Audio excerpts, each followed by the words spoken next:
Assalamualaikum warahmatullahi wabarakatuh. Kami dari kelompok 2, Manpro kelas B akan mempresentasikan terkait UAS Manajemen Proyek tahun 2025. Sebelumnya, anggota kami ada saya sendiri, yaitu Nova Revistiawan, dan rekan saya Ahmad Ivan Yugova. Untuk studi kasusnya adalah mengelola pengembangan sistem CRM, Customer Relationship Management untuk perusahaan e-commerce. Untuk anggota tim yang tersedia, di sini ada 2 senior developer, 3 junior developer, 1 database administrator, 1 UI UX designer, dan 1 quality assurance specialist. Untuk di sini di sebelah kanan ada tabel terkait alokasi awalnya. Nah, untuk mempermudah analisis, kami juga menambahkan asumsi. Yang pertama adalah cost per time dari junior developer lebih rendah dari senior developer, dan juga skill dari junior developer lebih rendah dari senior developer. Kemudian adalah yang pertama itu terkait human resource traveling ya. Jadi di sini ada Gantt chart. Di sini ada aktivitas sesuai alokasi tadi ya. Ini aktivitas A, ada SD1 dan UI, terus aktivitas B, aktivitas C, aktivitas D, aktivitas F, G, H, I, J. Kemudian eh, setelah melihat Gantt chart di atas, jadi kita bisa tahu total durasinya yaitu selama 41 hari dengan waktu kerja 29 hari, yaitu dari 13 Juni 2025 sampai 23 Juli 2025. Dengan critical path-nya adalah A, D, E, F, G, H, I yang berwarna merah. Nah, walaupun pada Gantt chart itu tidak terlihat adanya resource yang overload, namun di sini masih terdapat potensi masalah, yaitu misal pada resource UI, SD2, dan JD2. Di sini resource UI dialokasikan pada aktivitas A dan aktivitas D, di mana D dimulai tepat setelah aktivitas A selesai. Hal ini akan menyebabkan potensi kelelahan pada resource terkait jika tidak dialokasikan secara baik. Hal yang sama hal yang sama terjadi pada resource SD2 dan JD2. Solusi yang kami tawarkan adalah yaitu yang pertama akan memberikan waktu lag time sebanyak 1 hari pada aktivitas A ke aktivitas B. Ini akan memberikan waktu istirahat yang cukup untuk UI sebelum memulai aktivitas berikutnya. Selanjutnya melakukan pertukaran resource SD2 dengan JD3 pada aktivitas C dan E. Berdasarkan asumsi sebelumnya yang kami buat terkait perbedaan skill dari resource, ini berdampak pada perubahan jumlah hari pada aktivitas C menjadi 7 hari yang sebelumnya 6 hari, kemudian aktivitas E menjadi 5 hari yang sebelumnya 7. Selanjutnya memberikan waktu lag time pada aktivitas B ke aktivitas C dan aktivitas D ke E dengan masing-masing lag time sebesar 1 hari. Ini akan memberikan waktu istirahat yang cukup untuk SD2 dan JD2 sebelum memulai aktivitas berikutnya. Selanjutnya akan memberikan waktu lag time pada aktivitas C dan E ke aktivitas F dengan masing-masing lag time sebesar 1 hari. Ini akan memberikan waktu istirahat yang cukup untuk SD1 sebelum memulai aktivitas berikutnya. Nah, kemudian ini adalah Gantt chart setelah melakukan resource leveling. Jadi di sini terdapat perbedaan durasi ya, yang sebelumnya 41 hari menjadi 42 hari dengan total waktu kerja yang tadinya 29 hari jadi 30 hari. Ini kan berarti bertambah 1 hari, tapi di sini keuntungannya adalah alokasi resource-nya lebih merata dan resource-nya aman dari potensi masalah overwork. Tapi di sini juga ada satu masalah di mana semua jalurnya menjadi jalur critical path. Ini akan meningkatkan risiko dan memerlukan manajemen yang sangat ketat nantinya. Oke, kemudian soal terkait manajemen risiko, berdasarkan studi kasus yang sebelumnya, terdapat 3 risiko utama yang mungkin mempengaruhi proyek pengembangan CRM ini. Yang pertama adalah keterbatasan sumber daya manusia, salah satunya adalah beban berlebih pada tim, kemudian keterlambatan pengadaan komponen penting seperti perangkat lunak, perangkat keras, atau lisensi, serta perubahan lingkup proyek. Yang pertama adalah keterbatasan sumber daya manusia. Salah satu risiko utama adalah potensi beban kerja yang berlebihan pada anggota tim, terutama karena beberapa sumber daya kunci seperti SD1, SD2, dan UI terlibat dalam beberapa aktivitas penting secara bersamaan atau berurutan. Ini dapat menyebabkan kelelahan, penurunan kualitas pekerjaan, serta keterlambatan pada proyek.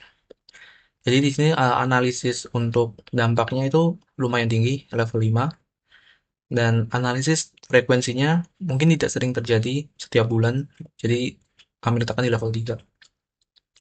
Lalu untuk rencana mitigasinya adalah pertama dimulai dengan analisis beban kerja sebelum proyek untuk distribusi tanggung jawab yang lebih merata. Prioritaskan tugas dan bagi pekerjaan secara adil di antara anggota tim. Pelatihan silang seperti melatih junior developer untuk membantu senior developer atau UI UX designer yang nantinya akan meningkatkan fleksibilitas tim. Komunikasi terbuka melalui pertemuan rutin juga krusial untuk memantau beban kerja dan mendeteksi tanda kelelahan lebih awal. Namun jika beban kerja tetap terjadi, jika beban kerja berlebih tetap terjadi, bisa melakukan menjadwalkan ulang secara fleksibel dengan menunda tugas yang kurang mendesak atau memecah tugas besar. Nah, jika anggaran memungkinkan dan mendesak juga, kerjakan juga tenaga tambahan seperti freelancer. Terakhir, bila keterlambatan tak dapat dihindari, fokus saja pada fitur utama dengan mengurangi fitur tambahan demi peluncuran CRM yang tepat waktu. Tes. Baik, perkenalkan nama saya Ahmad Ivan Yudhava. Saya di sini akan melanjutkan presentasi dari teman saya. Selanjutnya ini adalah keterlambatan pengadaan komponen penting. Proyek CRM mungkin memerlukan lisensi perangkat lunak tertentu, server atau layanan pihak ketiga yang mungkin mengalami keterlambatan dalam pengadaannya. Ini bisa menunda aktivitas yang bergantung pada komponen tersebut. Untuk analisis dampaknya, ini untuk dampak berada di level 5, yakni keterlambatan komponen kunci bisa menghentikan seluruh atau sebagian besar progres proyek yang bergantung padanya. Ini itu menyebabkan idle time tim dan penundaan besar. Potensi dampak sangat tinggi karena bisa menghentikan proyek. Berikutnya ada frekuensi, ini berada di level 2. Namun bergantung pada jenis komponen dan vendor. Untuk komponen umum mungkin rendah, tapi untuk lisensi spesifik atau hardware dengan ketersediaan terbatas, keterlambatan bisa terjadi. Isu rantai pasokan global juga bisa mempengaruhi. Untuk rencana mitigasinya, eh, bisa mengidentifikasi dini semua kebutuhan hardware, software, dan lisensi. Setelah terpetakan, segera dimulai proses pengadaan untuk memberi waktu antisipasi. Jaga juga komunikasi dengan pemasok untuk memantau status pesanan. Jika penundaan tak terhindarkan, bisa mengambil tindakan seperti meminta pengiriman prioritas, melanjutkan pekerjaan yang tidak bergantung pada komponen tertunda, atau gunakan solusi sementara seperti open source sampai komponen utama tersedia. Lalu perubahan lingkup proyek. Selama proses pengembangan, mungkin ada perbedaan tambahan dari pemangku kepentingan yang dapat memperluas lingkup proyek di luar perencanaan awal. Ini dapat mengaruhi jadwal dan anggaran.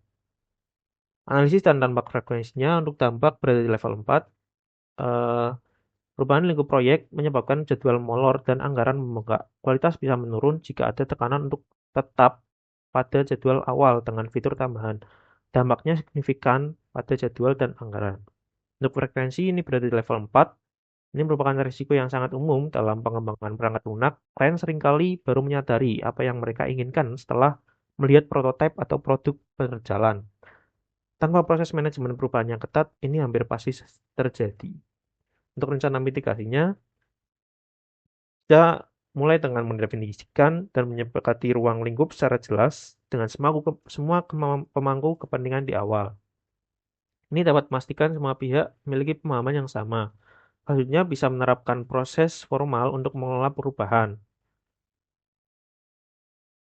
Lalu apabila perubahan lingkup proyek ini tak terhindari, ini bisa bernegosiasi ulang jadwal dan anggaran proyek jika perubahan lingkup disetujui, agar ekspektasi tetap realistis.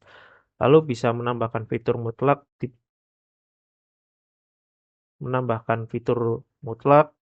yang diperlukan atau memprioritaskan pengembangan fitur esensial terlebih dahulu. Ini merupakan tabel risiko ya.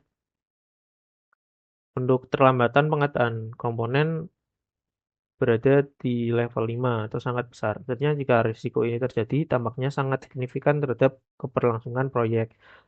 Untuk level frekuensi berada di level 3 atau sedang, risiko ini cukup mungkin terjadi apalagi jika bergantung pada vendor luar atau pasukan global. Untuk skor risiko ini terdapat typo ya, seharusnya 15 karena 5 dikali 3. Untuk keterangannya, tinggi, ini berarti resiko serius dan harus dimitigasi, namun tidak separah kategori ekstrim. Selanjutnya, keterbatasan sumber daya manusia untuk level dampak sangat besar, berada di level 5. Bila anggota tim kunci tidak tersedia, ini bisa menunda proyek secara signifikan. Lalu level frekuensi ada di level 2, tidak terlalu sering terjadi, tetapi tetap mungkin.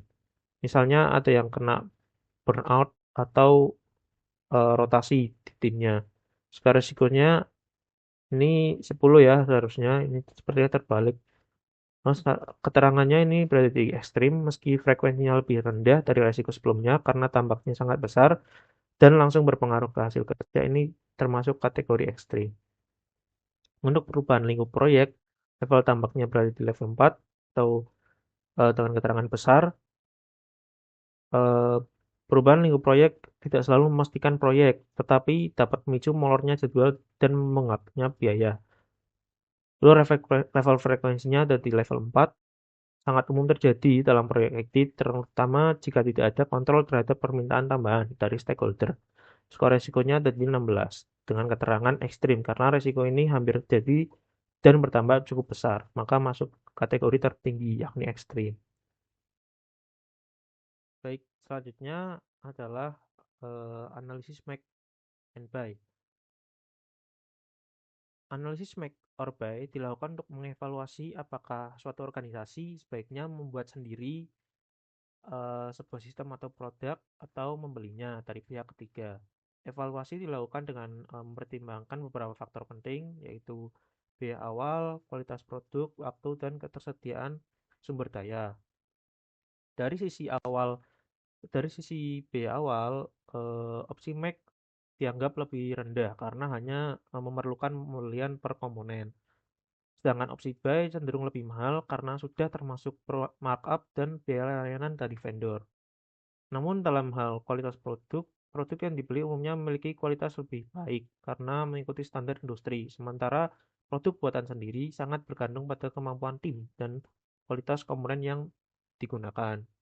Untuk faktor waktu, proses pembuatan sendiri memakan waktu lebih lama daripada harus melalui tahapan riset, pembelian komponen dan perakitan. Sebaliknya, membeli produk dari vendor jauh lebih cepat karena sifatnya siap pakai. Selanjutnya, dari aspek ketersediaan sumber daya, membuat sendiri membutuhkan keterampilan teknis, alat, dan waktu yang lebih banyak. Sebaliknya, membeli produk tidak memerlukan sumber daya teknis karena tidak perlu melakukan perakitan. Lalu ada materi keputusan, ini sudah terdapat semuanya dari biaya awal, bobotnya, skor, lalu bobot kali make, bobot kali buy. Penilaian kuantitatif ini dilakukan dengan memberikan bobot pada masing-masing faktor sesuai tingkat kepentingannya dan memberikan skor terhadap opsi make and buy. Hasil perhitungan menunjukkan bahwa total skor untuk opsi make adalah 48, sedangkan untuk opsi buy mencapai 87. Skor ini diperoleh dari kombinasi bobot dan skor tiap faktor. Nilai tertinggi untuk opsi buy menunjukkan bahwa secara keseluruhan membeli produk dari vendor merupakan pilihan yang lebih menguntungkan, terutama dari segi kualitas waktu dan efisiensi sumber daya. Baik, sekian presentasi dari kami. Terima kasih. Mohon maaf apabila penjelasan dari saya dan teman saya kurang berkenan. Mohon maaf. Wassalamualaikum warahmatullahi wabarakatuh.